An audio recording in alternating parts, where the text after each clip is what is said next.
Salut à tous, c'est Camille.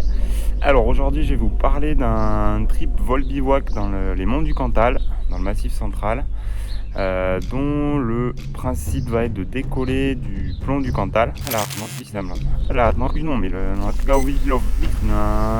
Revenir dormir au sommet du Péras. C'est une montagne qui domine tout le massif. On a des vues qui sont magnifiques sur toutes les vallées. Vous pourrez redécoller le lendemain pour aller explorer cette fois-ci la partie sud du massif avant de rentrer à la voiture qui est près du Lioran. On a besoin de 2 journées avec une belle instabilité, que le vent météo ne dépasse clairement pas 10 km/h. L'idéal dans le Cantal, c'est 2 journées sans vent, ça c'est le top du top. Après, c'est quand même peu fréquent que vous n'ayez pas une petite tendance météo, donc on peut vraiment tolérer jusqu'à 10 km/h sans souci, et privilégier toutes les tendances autres que le vent du nord. Savoir qu'on sera très souvent sous le vent du nord, dans des brises de sud, et voilà, ça peut rendre un petit peu compliqué certaines parties du vol. On va pouvoir faire ce vol du début du printemps jusqu'à assez tard dans l'automne. L'idéal, c'est d'attendre quand même le début du mois d'avril, que la station soit fermée, que la fonte des neiges soit bien entamée. Voilà, privilégier que les faces sud, les faces ouest soient déjà à l'herbe. C'est plus sympa pour la marche du premier jour, et puis pour poser la tente au sommet du Péras, ce sera plus cool. Pour ce qui est des plafonds, on va souhaiter 2200 mètres de plafond dans l'idéal pour avoir des transitions aisées. Pour la marche du premier jour, je vous propose 2 options, 2 ambiances bien différentes, une un peu plus station et une plus nature. Des dénivelés qui vont de 650 à 900 mètres environ, et sachez que les 2 options vous mèneront au même décollage qui est le plomb du Cantal. La première option, elle consiste à garer la voiture à l'atterrissage officiel de Saint-Jacques-des-Blats, dans la vallée de la Serre. Vous aurez environ 900 mètres de dénivelé et c'est la rando la plus sauvage. Vous remontez la route de la gare vers le nord, et dans l'angle droit de la route, il ne faut pas louper le petit sentier qui part en direction du hameau de Ferval. Vous longez le lotissement du pont et vous traversez la voie ferrée. Donc au hameau de Ferval, quand vous arrivez au petit hameau, vous prenez le sentier qui tire plein nord en direction du Bois Grand. Et là, vous avez qu'à suivre la ligne de crête en passant par l'Arpent du Diable. Vous montez en direction du Puy Brunet avant d'arriver au plomb du Cantal. Seconde option, là on va garer la voiture directement à la station du Lioran. Donc on est sur une rando qui est plus courte en temps, un dénivelé d'environ 650 mètres. Par contre, vous êtes plus dans une ambiance station, c'est un petit peu moins bucolique. Vous garez la voiture à la station, vous montez par les pistes directement jusqu'au plomb, c'est le plus direct et vous ne pouvez pas vous tromper. J'ai choisi d'attaquer ce vol depuis le plomb du Cantal, puisque c'est un décollage toute orientation, dont le départ est un peu excentré de notre lieu de bivouac du soir, tout en restant très accessible. Pour les plus acharnés, si les conditions sont correctes, il vous sera possible d'explorer une belle partie du massif du Cantal sur les 2 jours, sans pour autant rencontrer de grandes difficultés. Pour ce qui est du fonctionnement du massif, donc on a un massif en étoile, avec des systèmes de brise qui se mettent en place de manière assez standard. Donc vous avez 7 vallées principales et quelques petites vallées intermédiaires dont on ne parlera pas forcément dans le détail. Mais globalement, donc on a une vallée qui est sur un axe nord-ouest-sud-est, c'est la vallée du Mars, qu'on appelle aussi vallée du Falgou, où on a de manière assez récurrente des brises qui avoisinent les 10-15 km/h, guère plus. Pour la vallée du Clos, donc sur un axe nord-sud, on est tout pareil, sur des systèmes de brise plutôt faibles, qui dépassent rarement 15 à l'heure. Les vallées sur un axe nord-est à sud-ouest de la Santoire et de l'Alagnon, toutes deux vont rarement générer des régimes de brise qui dépassent les 10 à l'heure. Donc là, on est vraiment sur des systèmes de brise très faibles. La vallée de Brozon, qui est nord-sud et puis un petit peu nord-ouest sur la partie haute. Elle, on peut y rencontrer des brises qui avoisinent les 15-20 km/h sur une journée de printemps ou d'été bien instable. Et vous avez les deux vallées qui vont canaliser les régimes de brise les plus fortes, donc la vallée de la Jordan et la vallée de la Serre, donc sur les axes sud-ouest, nord-est. Et là vraiment, voilà, on va pouvoir y rencontrer des brises qui approchent les 20-25 à l'heure sur des belles journées de printemps et d'été. Pour ce qui est du cœur du massif, on peut vraiment rencontrer des jolis systèmes de confluence. Et ça, c'est assez récurrent, donc vous pourrez profiter de belles conditions avec des confluences au cœur du massif. Et sachez enfin que la particularité dans le Cantal, c'est que le vent météo prend très très vite le dessus sur les brises. Donc voilà, réfléchissez d'abord avec le vent météo avant de réfléchir à brise de vallée. Par tendance ouest, le décollage il va se faire dans la combe ouest en regardant vers le village de Saint-Jacques-des-Blats. Si jamais vous avez une légère tendance nord, là il va falloir décoller sur la piste en direction de la station, en faisant attention bien sûr à la proximité à la ligne, au cap du télé. Si vous avez une tendance qui est sud-ouest marquée, là ça vaut vraiment le coup d'aller décoller sur le Puy Brunet, qui est un petit peu plus au sud-ouest du plomb du Cantal. Vous aurez un meilleur appui.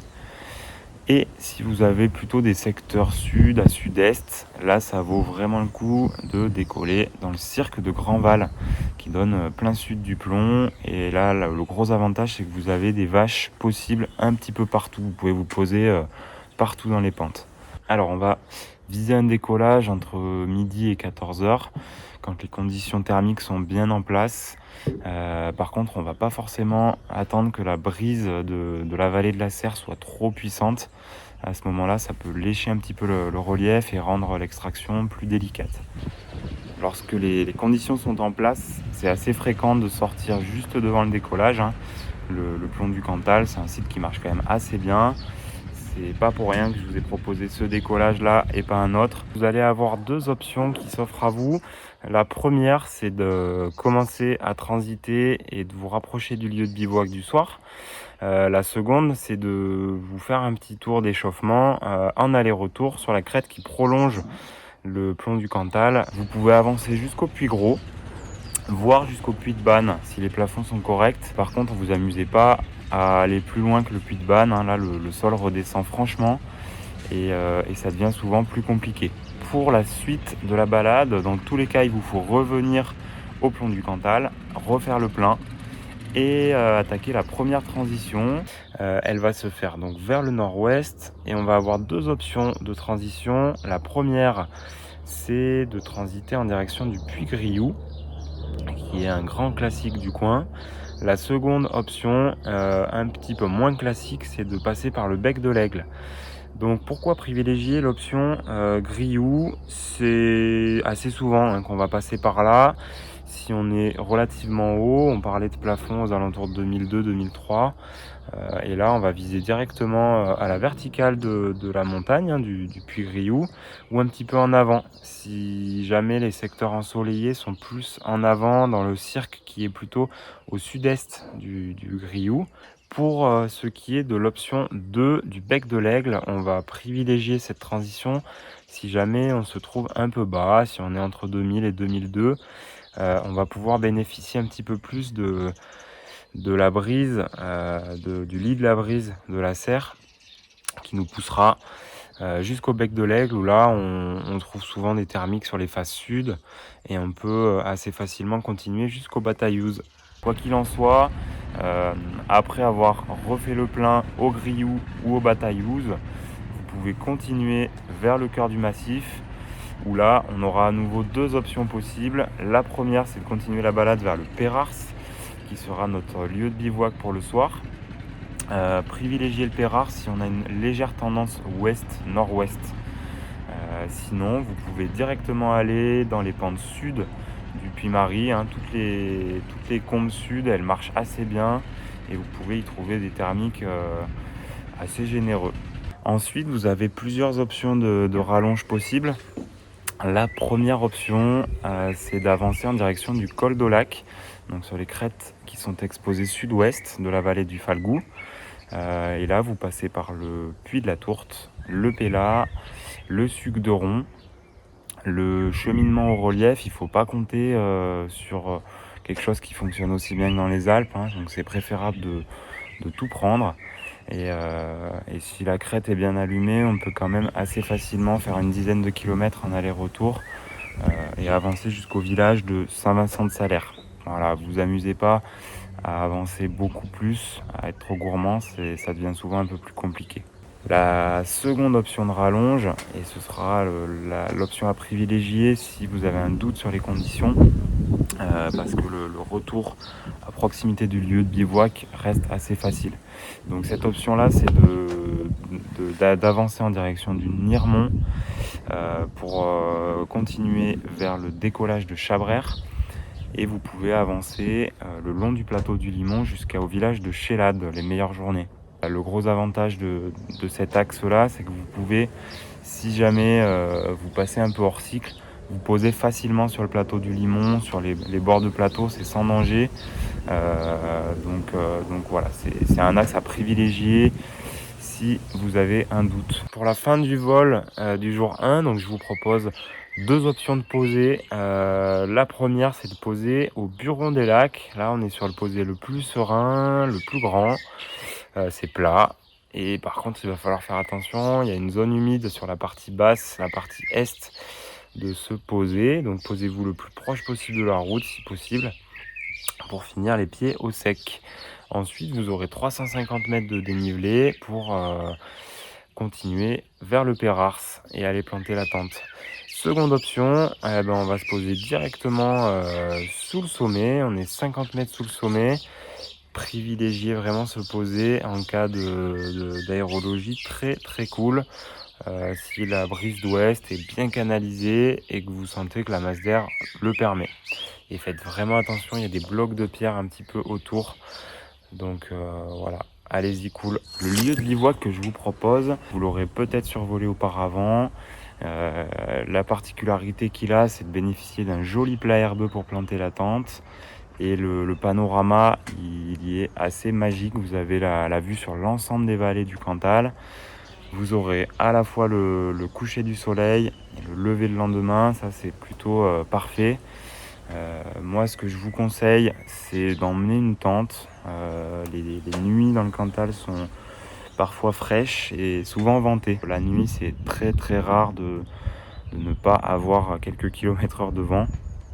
Pour ce qui est de l'eau, vous n'avez pas de point d'eau à proximité immédiate du sommet.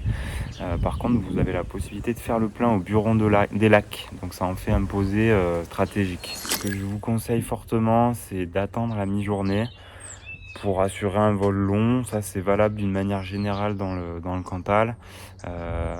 Décollez pas à 10 h. Hein, c'est pas forcément le plus facile de décoller tôt. Vous allez avoir trois options de décollage. La première, donc c'est un décollage directement depuis notre lieu de bivouac du Pérars. Deuxième option, on va décoller au col sud du Puy-Marie.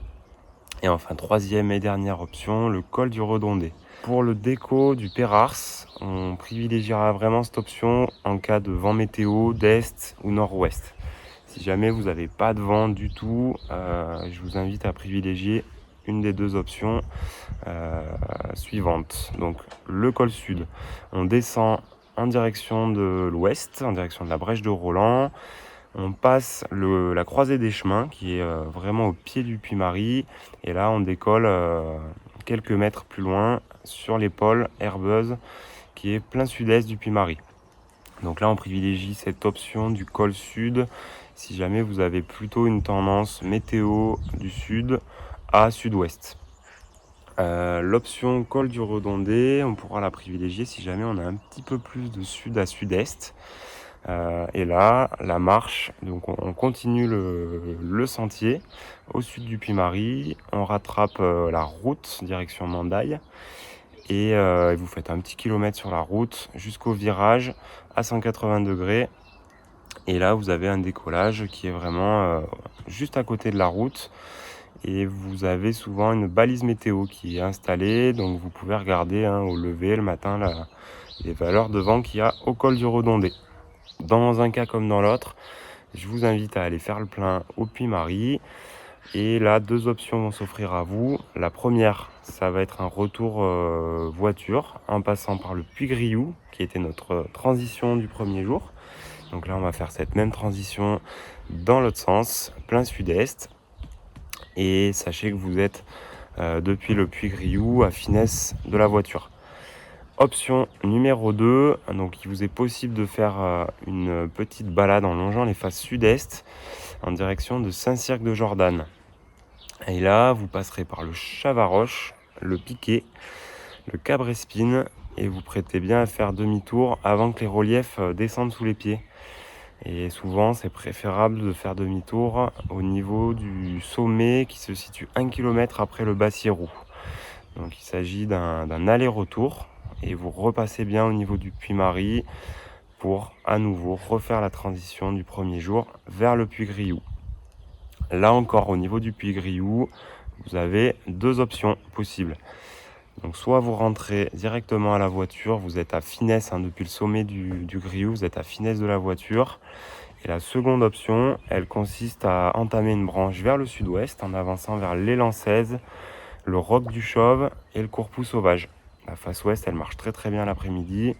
Et le retour à la voiture vers le Lioran ou à Saint-Jacques-des-Blats se fait très facilement à partir de l'élan 16 ou du Grioux. En finesse, vous passerez. Pour le poser, donc vous avez 2 possibilités dans le cas où vous avez laissé la voiture à Saint-Jacques-des-Blats.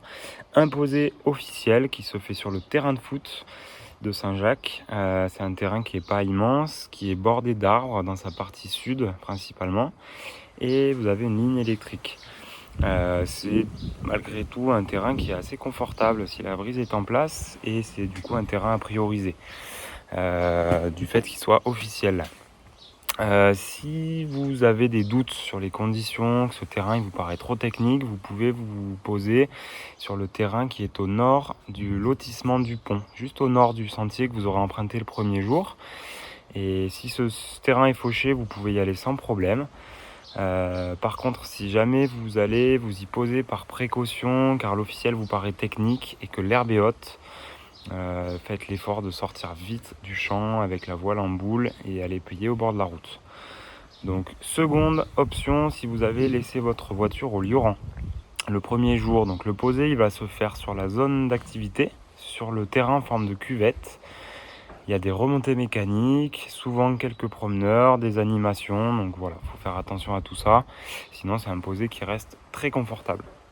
Pour les interdits, donc si vous décidez le jour 1 de faire la branche vers le nord en direction du village de Chélade, un petit peu avant d'arriver au niveau du village de Chélade, vous avez la TMA Clermont 5 qui démarre. Donc le plancher de cette TMA, c'est le FL85, donc 2590 mètres. Globalement, si vous volez à 2002-2003 dans la zone, vous avez une belle hauteur sol. Donc vous amusez pas à aller voler tout près des 2590 au risque d'emplafonner la zone. Autre point, niveau réglementation aérienne, vous avez la possibilité de voir s'activer le RTBA, réseau de très basse altitude. Donc passez un petit coup de fil le matin de votre vol au BRIA, Bureau régional de l'information aéronautique, ou regardez les cartes ASBA.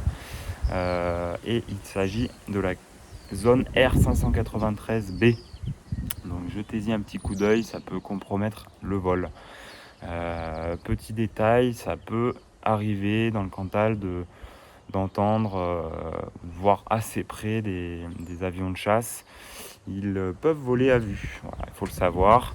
Sinon, classique, faites attention aux posées sauvages dans les fonds de vallée. Voilà, allez pas dans les champs non fauchés et prenez connaissance, il y a des posées officielles dans chacune des vallées. Donc dans l'idéal, voilà, ayez toujours un plan, vous pouvez vous poser sur un champ officiel. Alors les petits conseils, Sachez que vous avez un train qui peut vous arrêter au Lioran. Donc pour ceux qui voudraient carrément laisser la voiture à la maison, prendre le train, c'est possible. Sinon, voilà, je vous conseille vivement de prendre un bon duvet, quelle que soit la période de l'année. Les nuits peuvent être très très fraîches dans le Cantal. Sinon, j'insiste vraiment sur le fait qu'il vous faut faire ce vol bivouac sur 2 journées sans vent. C'est vraiment important. Et puis voilà, si vous avez la possibilité de prendre plutôt une semaine que 2 jours pour aller explorer à fond le massif, faites-le. C'est un massif qui se prête vraiment très très bien au vol bivouac. Régalez-vous, ciao!